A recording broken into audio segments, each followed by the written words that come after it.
Hello, welcome to Bedtime Storytime. I'm Miss Linda, and this week we've been doing fun books about the library. And my story today is Library Books Are Not for Eating by Todd Tarpley, illustrated by Tom Booth, and published by Doubleday Books. Let me begin by showing you the cover. If you look very closely and we open up the book, somebody has taken a bite out of this book. Don't know what's going on because library books are not for eating. Let's see. The day Miss Bronte came to school, Storytime was extra cool. She told great jokes, was never mean, the biggest smile you've ever seen. One small problem, couldn't beat it. Once she read a book,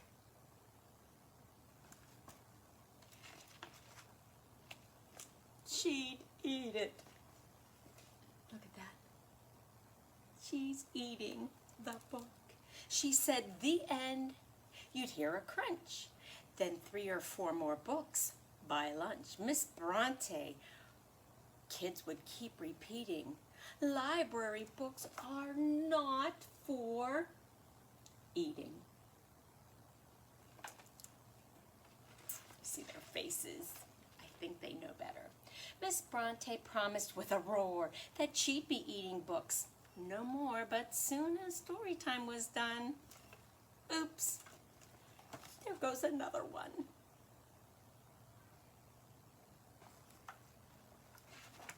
Not good. Ms. McSmartly called her in. Miss Bronte, where do I begin? You're eating books. That isn't right. You need to curb your appetite. I think you know where this is leading. Library books are not for eating. Miss Bronte promised with a roar that she'd be eating books no more. When Ms. McSmartly turned her head, she ate up all her books instead. Look. She's still eating all the books. I'm not going to invite her into our library. Not good. At lunchtime, when she ate 2 more, the lunchroom lady stomped the floor. Miss Bronte, you must change your diet. Books taste yucky. Don't deny it. Instead of books, try something new, my cottage cheese and meatball stew. You've got to rearrange your feeding. Library books are not for eating. But Miss Bronte promised with a roar that she'd be eating books no more. She took 1 bite of cottage cheese.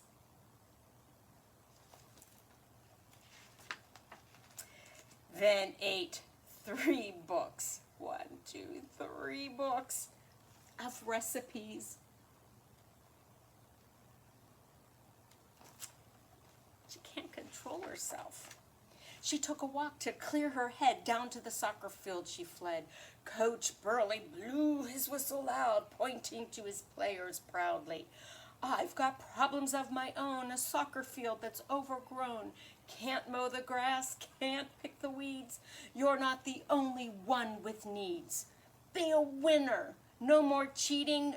Library books are not for eating.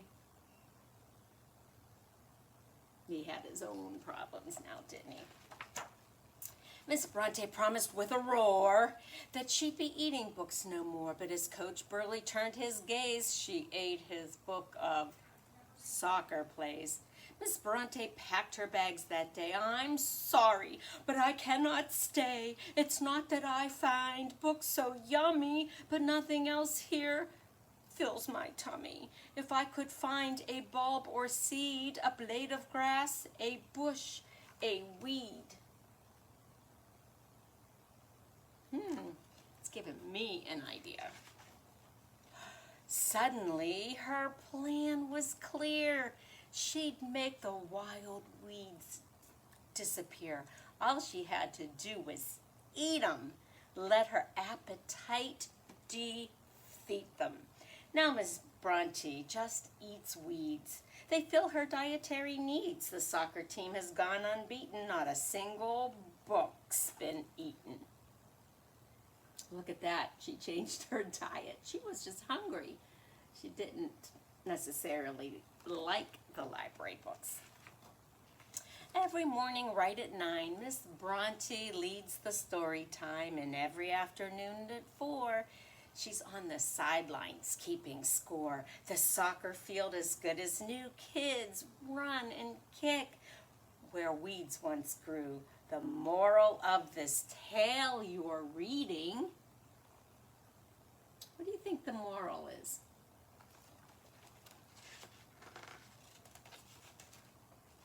Library books are not for eating.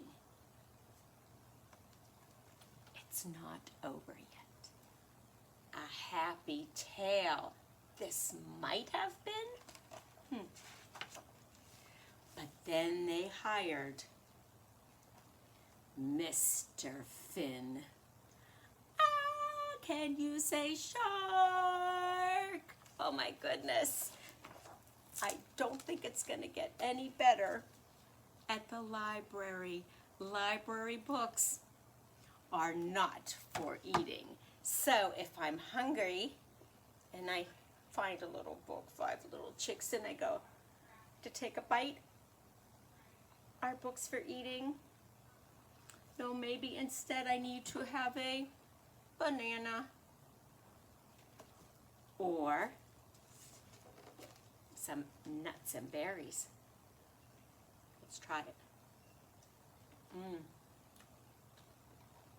Much better than eating a book.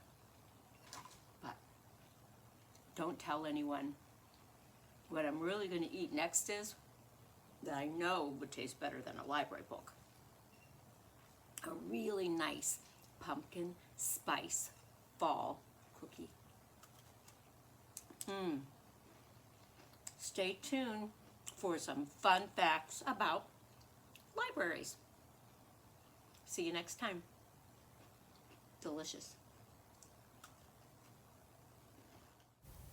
Recognize this man?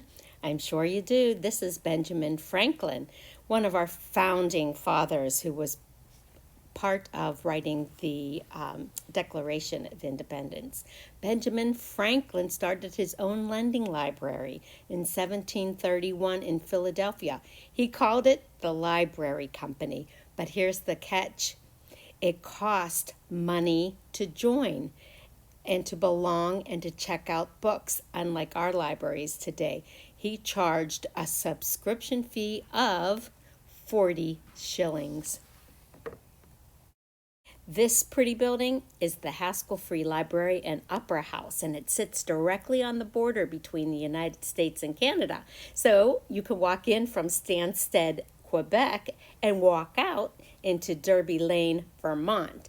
And you don't need a passport to cross this literal line that runs through the building, but you do have to return to your country of origin or risk fines. And the fines are steeper than not returning your library book. Hey, this philanthropist and wealthy industrialist donated $55 million, or $1.6 billion in today's dollars. Yep, this is Andrew Carnegie, who opened an astonishing 2,509 libraries worldwide between 1886 and 1919, and 1,679 in the United States. Hey, any idea what the world's biggest library in terms of catalog depth is? It is the Library of Congress right here in the United States, Washington, D.C. to be specific. It has 168 million, that's a lot of zeros, items in its collection. That record is a rebound from back in 1814. It was 14-year-old library and had a collection of 3,000 volumes, but it was destroyed after British troops burned the Capitol building. And here we are today with over 168 million pieces in their collection. And those are your fun library facts.